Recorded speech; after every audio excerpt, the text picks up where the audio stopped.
예, 안녕하세요. 발표 시작하도록 하겠습니다. 예, 안녕하십니까. 저는 한국에너지기술연구원에서 에너지와 AI를 연구 중인 선임연구원 한광우입니다. 반갑습니다. 먼저 오늘 언리얼 페스트 2024 서울에서 발표를 올릴 수 있게 되어 정말 큰 영광으로 생각하고 있습니다. 저희가 오늘 말씀드릴 주제는 탄소 중립을 향한 도전, 한국에너지기술연구원의 디지털 트윈 사례가 되겠습니다.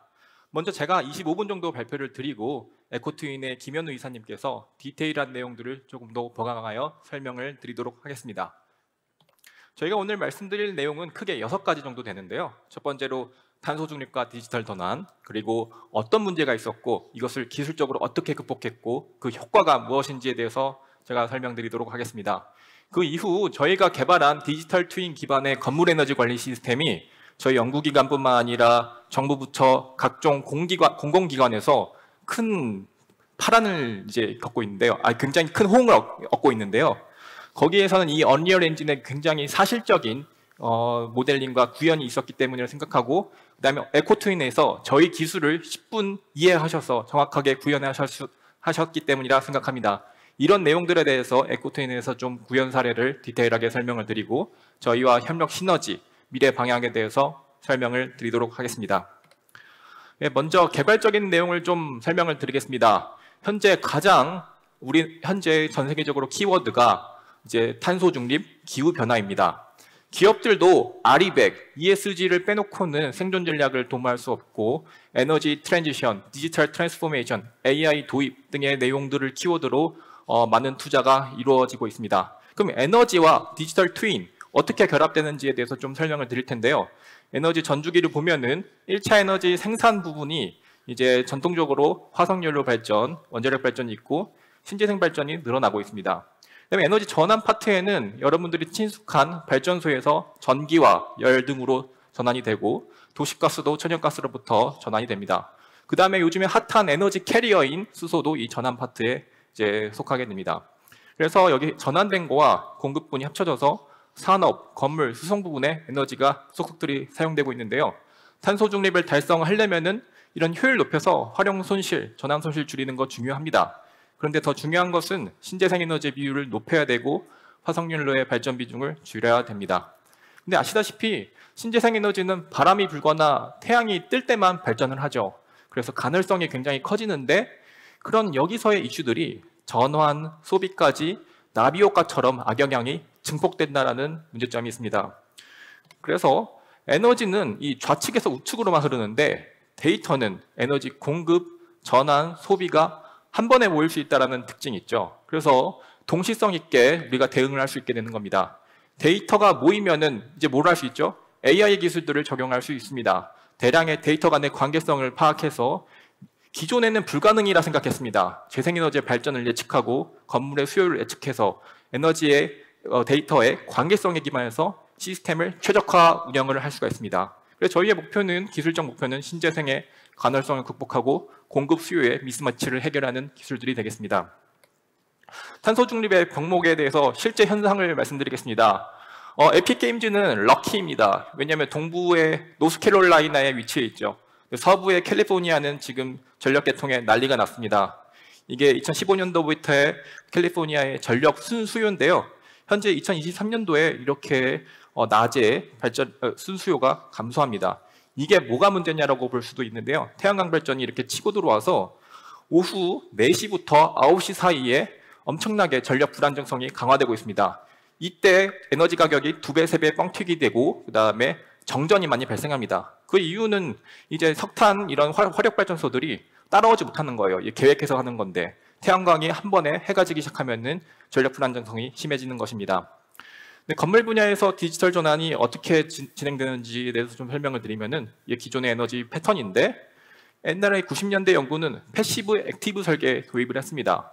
패시브 설계란 단열재 좋은 거 달고 샷이 좋은 거 달아서 건물을 따뜻하게 짓는 기술이고 액티브 기술은 보일러나 이런 냉난방기 효율 높여서 에너지 절약하는 기술입니다.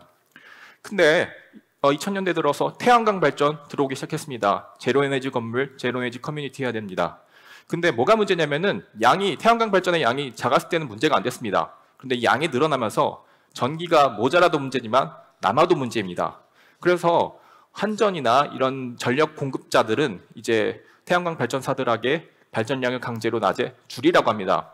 여러분들한테 이제 탄소 중립을 위해서 태양광을 깔라고 했습니다. 그래서 저희가 선심 쓰듯이 투자를 해서 페이백 피리어드, 투자 회수 기간이 한 6년을 예상하고 태양광을 우리 건물에 설치를 했습니다. 그런데 갑자기 발전량을 줄여라 해서 투자 회수 기간이 6년에서 10년으로 늘어나 버려요. 그럼 엄청난 문제죠. 그래서 재생에너지의 에너지 트랜지션도 문제지만 이런 사회적 갈등 요소가 커지고 있습니다. 그래서 요즘에 연구는 P2X, 남는 전기를 어떻게 전환해서 쓸까에 대한 이슈인데요.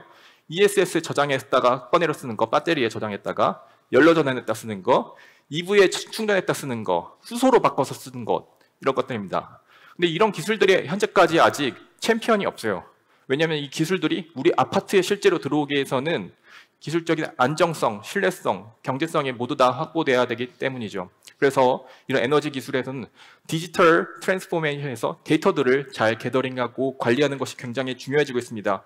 특히 최근에도 아파트에 전기차 화재 나서 이슈죠. 이런 기술이 아무리 좋다 하더라도 우리 집에 들어오기 위해서는 그 수용성에 맞춰져야 됩니다. 그래서 디지털 트윈 기술이 앞으로 더 중요해질 거고, 근데 이런 기술이 탄력을 받으려면 정책이 있어야 됩니다. 2014년부터 2024년까지는 제로에너지 건축물 이 제도가 준비 단계였습니다. 근데 가운데 보시면은 이렇게 퀀텀 점프가 일어나죠. 2020년 5년부터는 의무화가 됩니다. 이게 무슨 말이냐면은 이제 공공 500제곱미터 이상 여러분들이 구청이나 아니면 시청 가면은 그 건물들이 제로에너지 등급 4등급 무조건 맞춰야 됩니다. 그리고 여러분들이 좋아하시는 자이 아파트, 레미안 아파트도 여태까지는 몰랐지만 이제 태양광들이 들어와야 되는 거예요. 제로에너지 빌딩 5등급 수준. 이거는 법으로 의무화가 되고 있습니다. 4등급, 5등급이 도대체 어느 수치냐라고 봤을 때 내가 쓰는 에너지의 40% 수준을 태양광이나 수소연료전지 아니면 지열로 감당해야 된다는 것입니다. 이런 미래는 정해져 있고 앞으로 에너지 간헐성이 커질 텐데 이런 대응 기술들이 필요로 한 시점이 되겠습니다. 그래서 저희 한국에너지기술연구원은 몇 년 전부터 대형 건물, 9개 건물에다가 이런 디지털 트윈 기술들을 실증해 오고 있고 연면적 45,000제곱미터에 실제로 하드웨어와 소프트웨어를 모두 구축해서 국내 최고 수준의 실증을 진행하고 있습니다. 근데 다들 이렇게 생각합니다. 저도 그랬고요. 한국에너지기술연구원의 건물은 최첨단 아니야? 라고 생각을 하시는데요. 제가 4년 전부터 연구를 할 때 아니더라고요.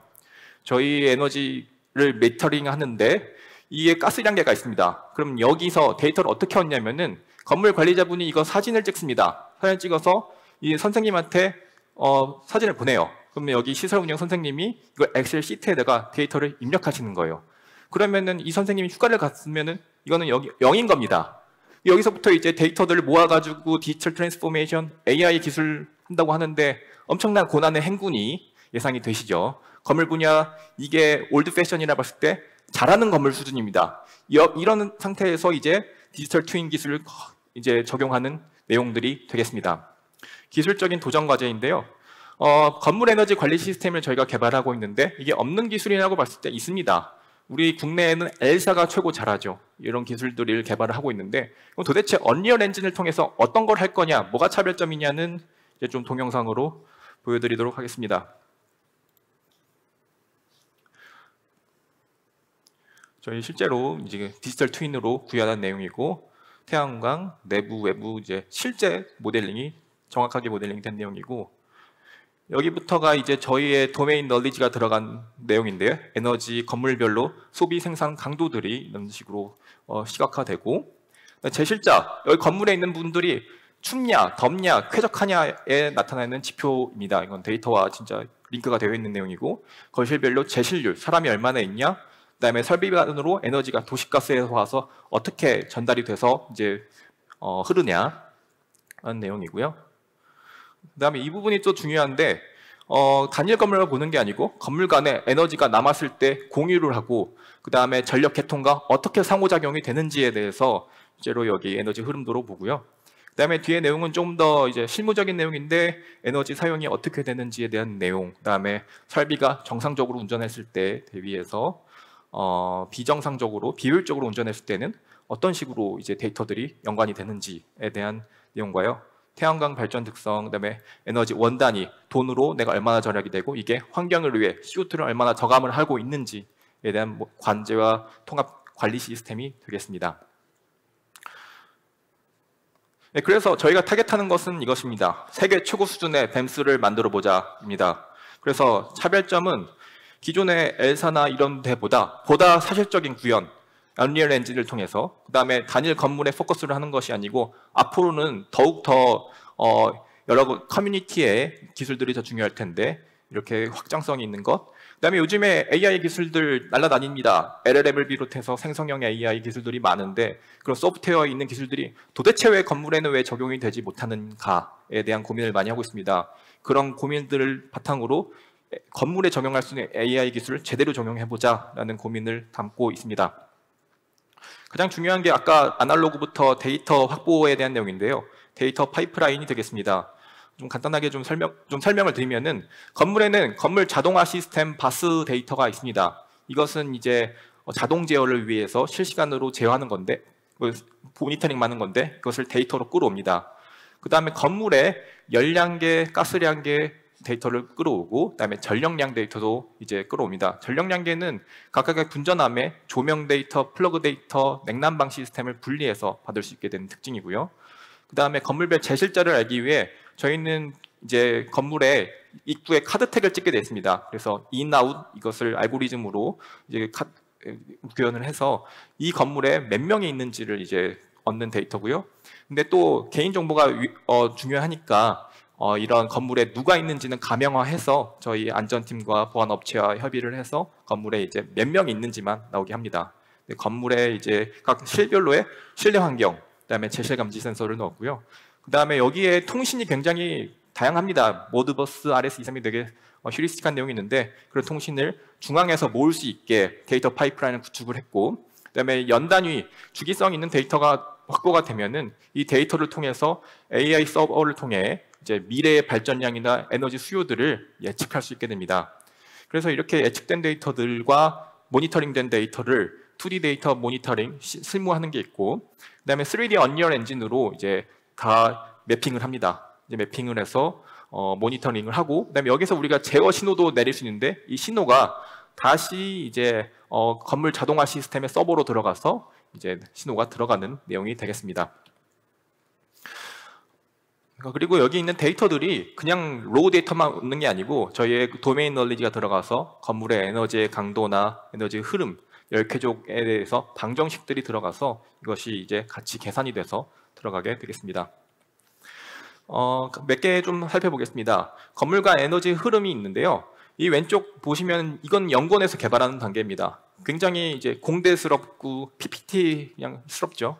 근데 여기에 보면은 중요한 거는 이 데이터들이 어떻게 라벨링이 되고 이 지점이 어떻게 연계되는지가 중요합니다. 이 개념 설계가 중요하고, 그 다음에 이제 에코트윈에서 이 되게 별거 없어 보이는 내용에서 디테일하게 구현을 하는 것입니다. 근데 중요한 것은 이 내용들이 다 맞아야 되는 것이죠.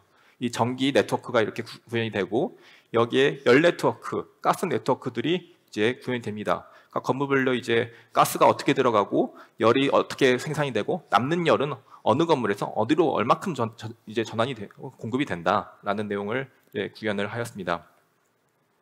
그 다음에 설비 간 에너지 흐름인데요. 설비 간 에너지 흐름도 기존의 데이터 입력, 이제 에너지 입력, 도시가스, 태양열, 태양광열, 태양광, 그다음에 공유된 에너지로부터 어떻게 이제 분포되는 공급이 되는지인데요.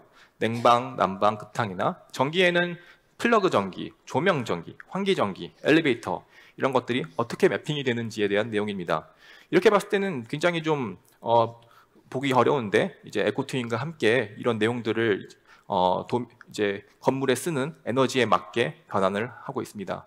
좀 의미를 좀 담아 보면은 기존에는 화력 발전이나 이제 도시가스를 많이 씁니다. 이런 내용들이 앞으로는 태양광 발전이나 신재생 전기로 대체될 예정이에요. 이게 요즘에는 전기화라고 하는데 그런 내용들이 기존에는 가스에 많이 의존하다가 전기로 얼마나 변환이 되고 이렇게 됐을 때 건물에서 실제로 어떤 문제가 발생하고 어떤 장단점이 있는지를 저희는 파악을 하고 있습니다.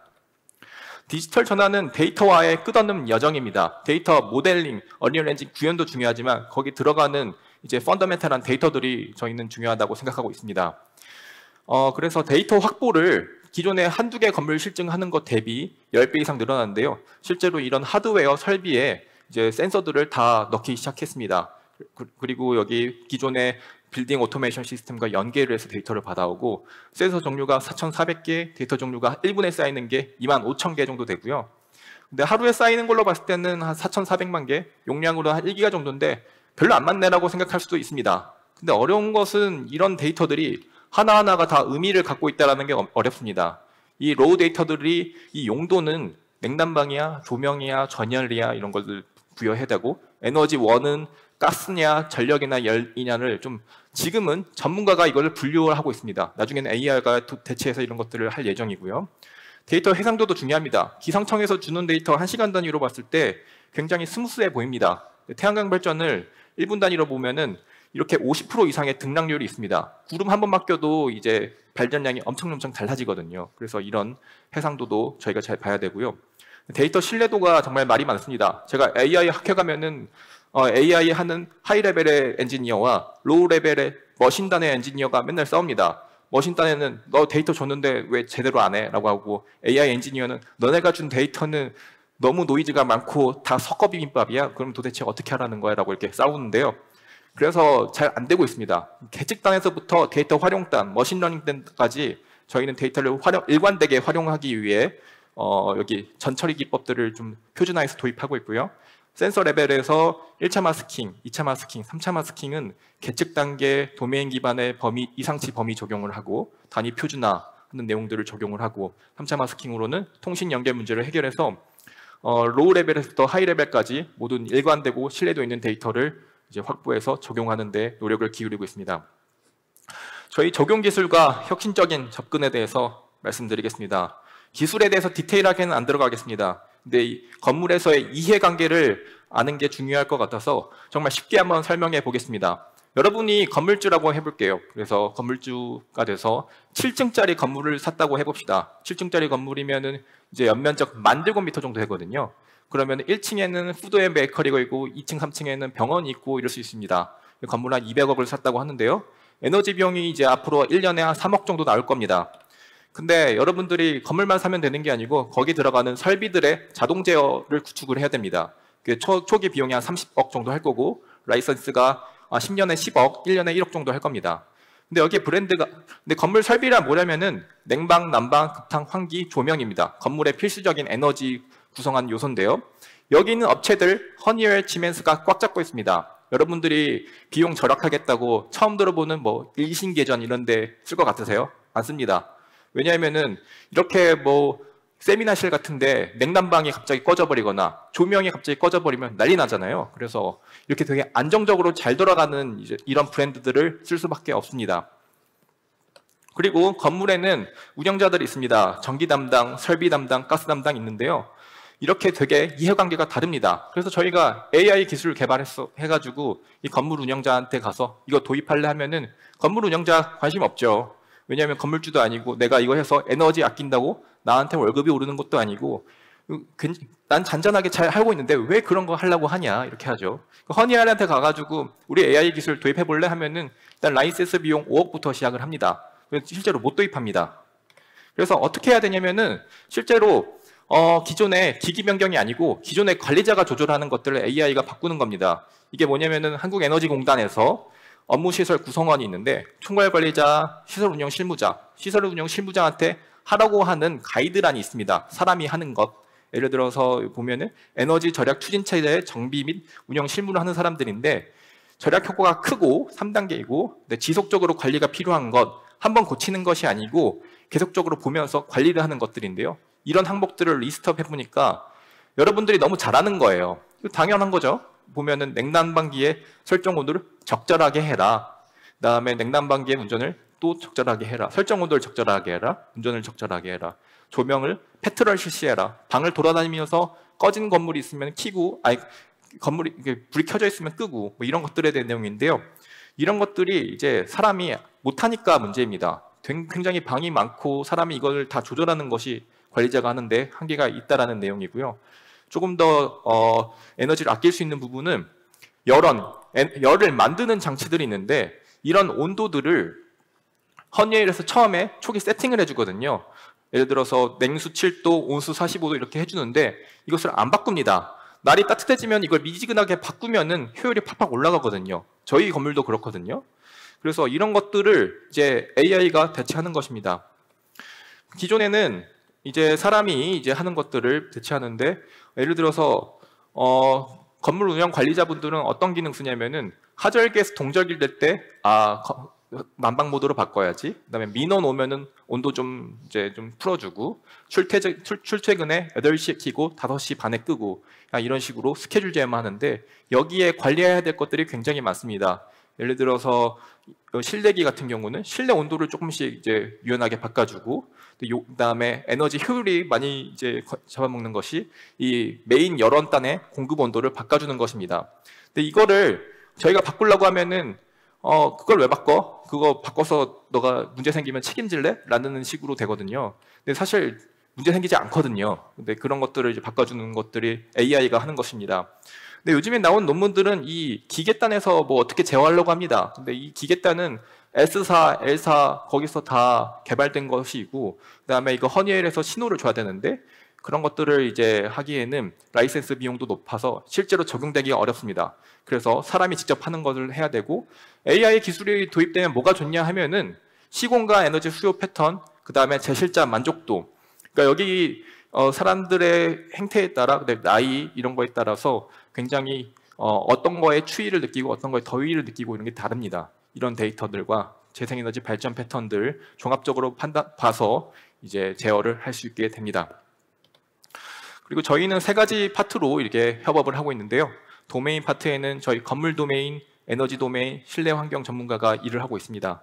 프론트엔드 단에는 모델링 엔지니어, 언리얼 엔진 엔지니어가 같이 협업을 하고 있습니다. 그래서 저희 에너지기술연구원의 개념 설계 내용을 엔진을 통해서 디테일하게 구현을 하는 내용이 있고 백엔드 쪽에서는 데이터 엔지니어가 있어서 데이터의 전반적인 관리와 AI 전문가가 이제 모델에 대한 아키텍처를 수립하고 있습니다.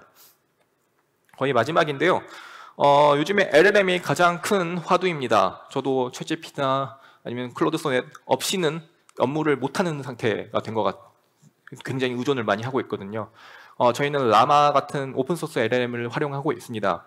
근데 각 건물마다 기존의 사람 말고 LLM으로 대체하려는 노력을 하고 있습니다.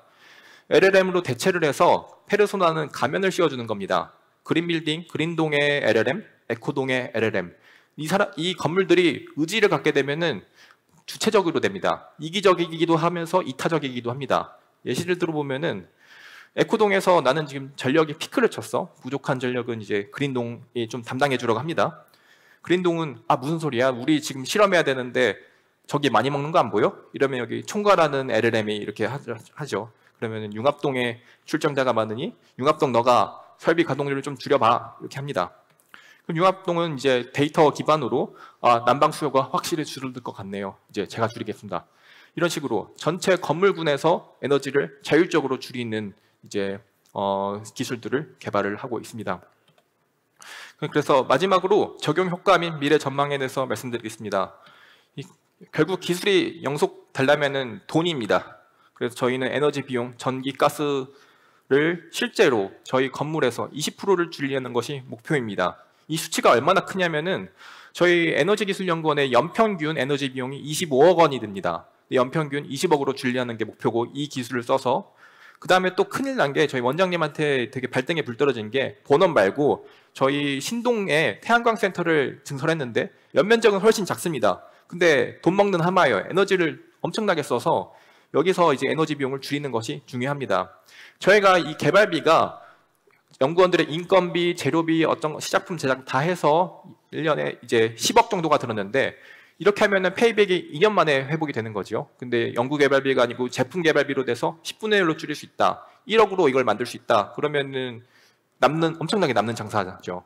그래서 이런 기술들을 개발을 하고 있습니다.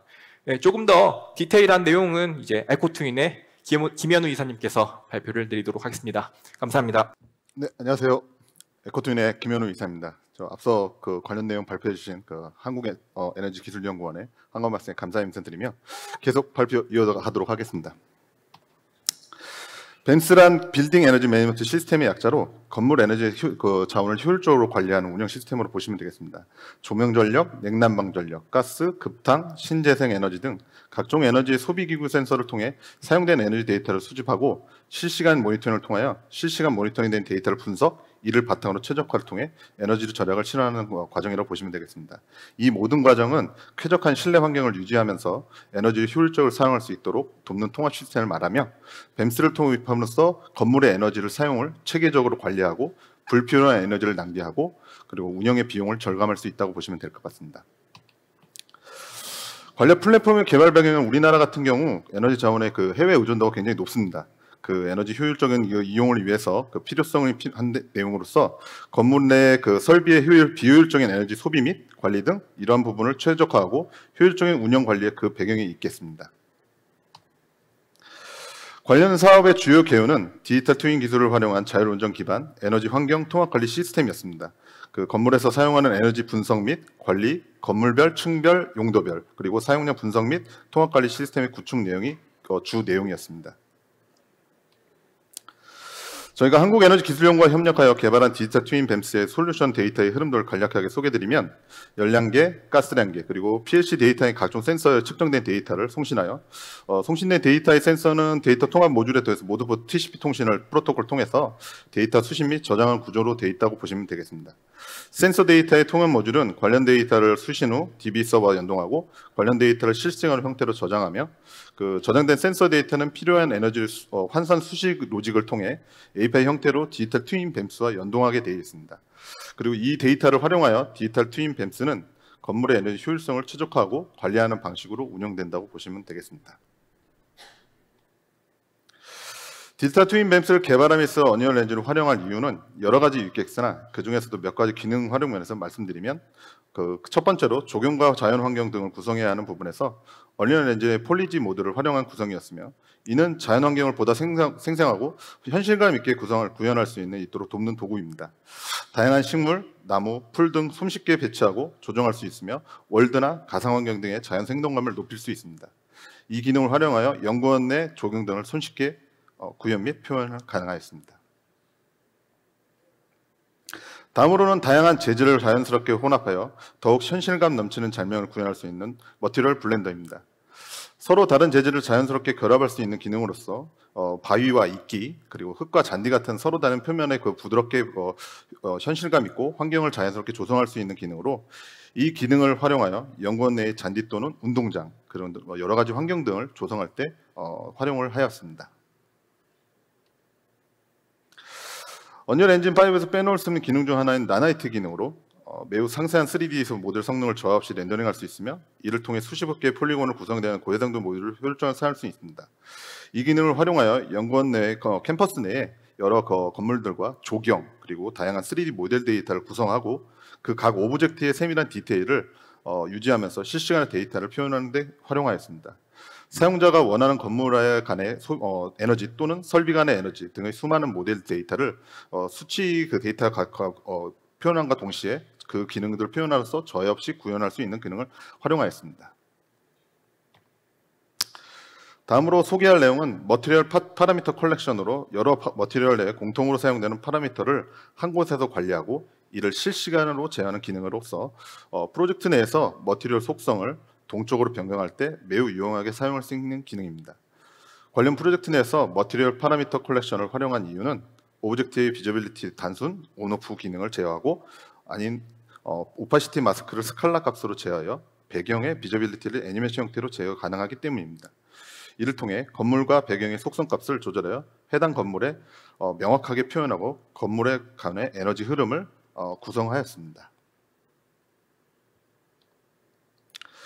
다음으로는 에너지 수치 데이터를 시각적으로 표현하기 위한 방법 중 에너지 소비율 및 흐름을 한눈에 보기 위한 싱키 차트 구현이었습니다. 해당 차트는 처음에 생소하기도 하였고 그리고 언리얼 엔진에서도 관련 기능에 대한 마켓에서 제공하는 그런 플러그인 형태도 없었기에 저희가 직접 블루프린트 노드를 활용해서 기능을 구현할 수밖에 없었습니다.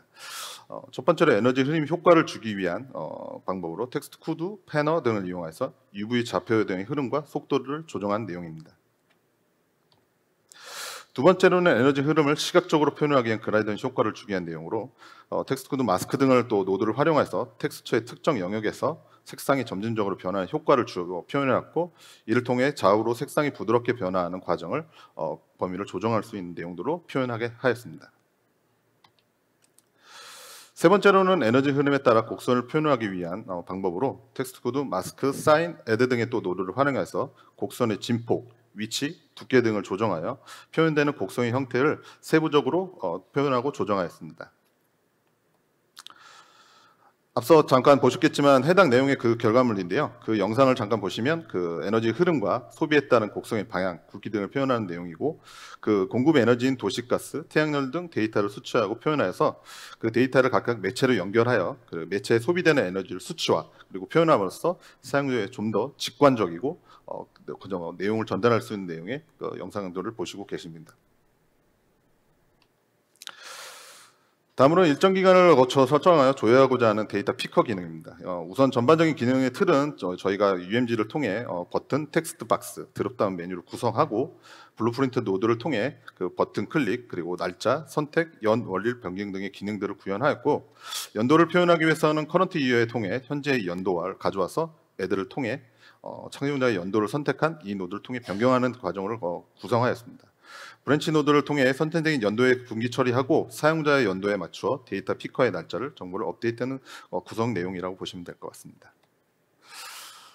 그리고 월을 표현하기 위해서 커런트 먼스에 통해 현재의 월을 가져오고, 브랜치 모드를 통해 사용자가 선택한 월에 맞춰 데이터 피커에 반영하는 그런 과정의 노드를 보시면 되겠습니다. 역시 마찬가지로 일자를 표현하기엔 노드 구성인데요. 세퍼스트 데이 오브 더 위크의 노드를 통해서 첫째 주에 그 날짜를 설정하고 get max day의 연도의 현재의 연도와 현재의 월을 기반으로 최대 날짜를 가져온 노드를 구성하였고, 이를 통해 사용자가 일자를 선택하게 되면 관련 날짜를 이벤트 처리한 구조로 제작하였습니다. 앞서 설명드린 블루프린트 노드 통해서 최종적으로 구현된 데이터 피커 화면인데요. 관련 기능을 통해서 사용자가 데이터 기간을 조회하거나 특정 범위의 날짜를 필터링 함께 유용하게 활용할 수 있는 내용이라고 보시면 될 것 같습니다. 다음으로는 수치화된 데이터를 시각적으로 표현하고 그 관련된 내용을 표현한 그래프 기능 구현이었는데요. 이 그래프 노드는 마켓에서 제공하는 심플 차트를 이용하였고, 관련 플러그인을 통해서 조회된 데이터를 그래프 형태로 표시하는 내용이라고 보시면 될 것 같습니다.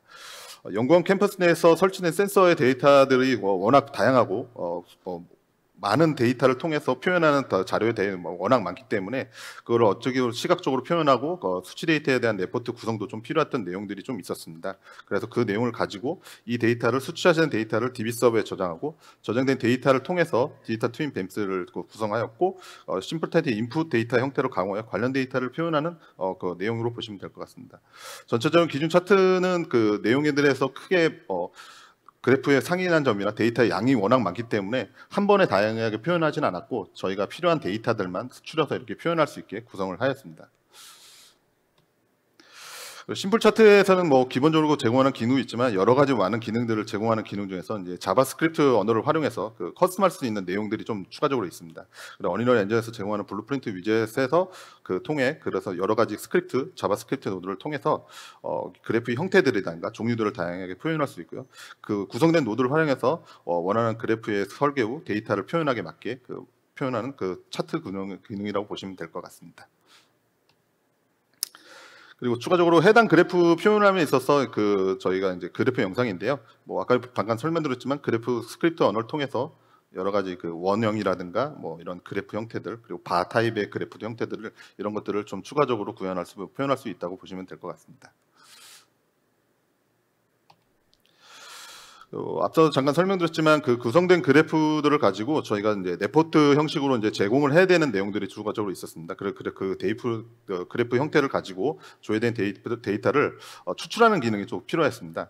그래서 해당 기능을 구현하기 위해서 어니언 엔진에서 제공하는 그 파일 읽기 쓰기 기능이 좀 있습니다. 그 작업을 할 수 있는 그 파일 제공하는 기능들인데, 그 펑션 중에 하나 클래스가 파일 헬퍼라는 클래스를 활용하였고요.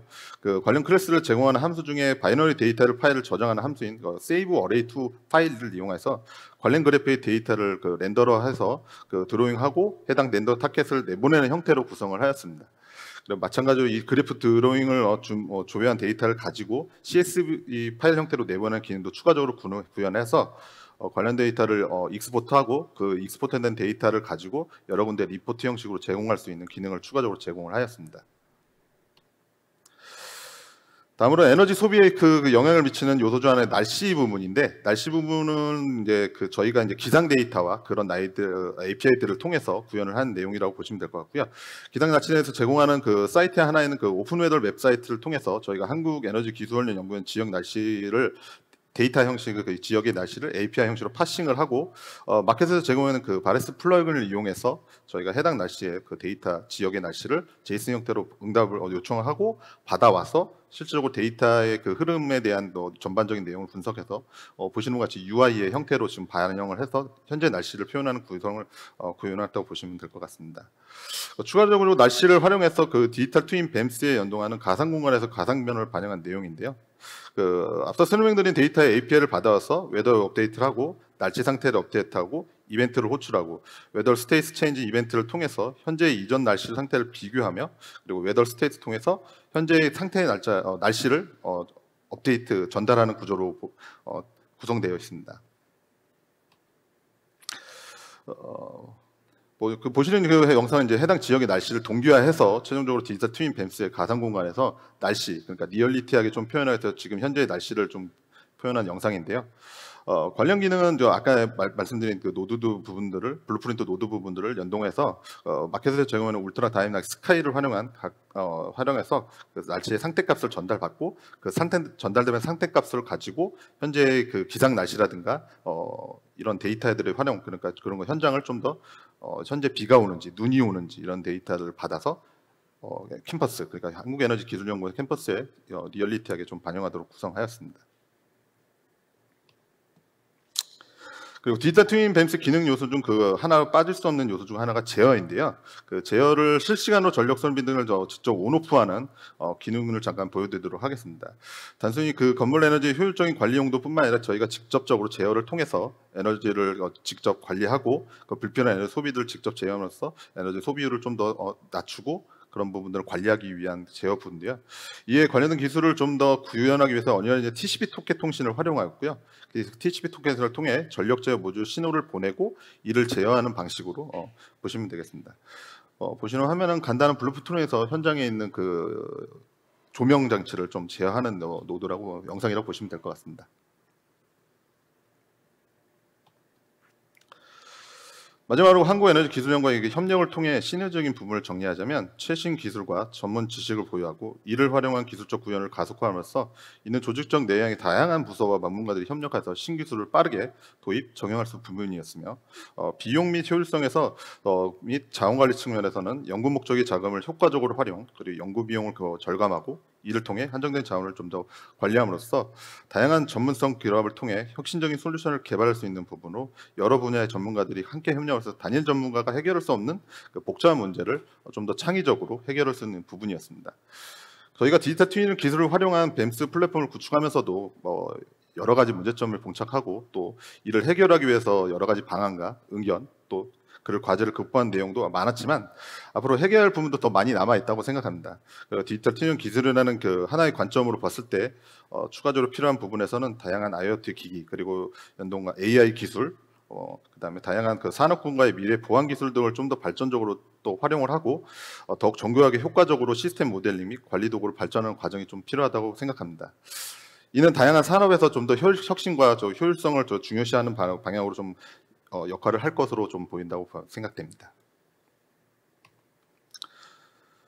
지금까지 그 탄소 중립 향한 도전, 그 한국에너지기술연구원 디지털 트윈 사례를 발표를 마치도록 하겠습니다. 앞에 발표하신 한국에너지기술연구원 한광호 박사님께 다시 한번 감사드리며 끝까지 경청해 주셔서 감사합니다.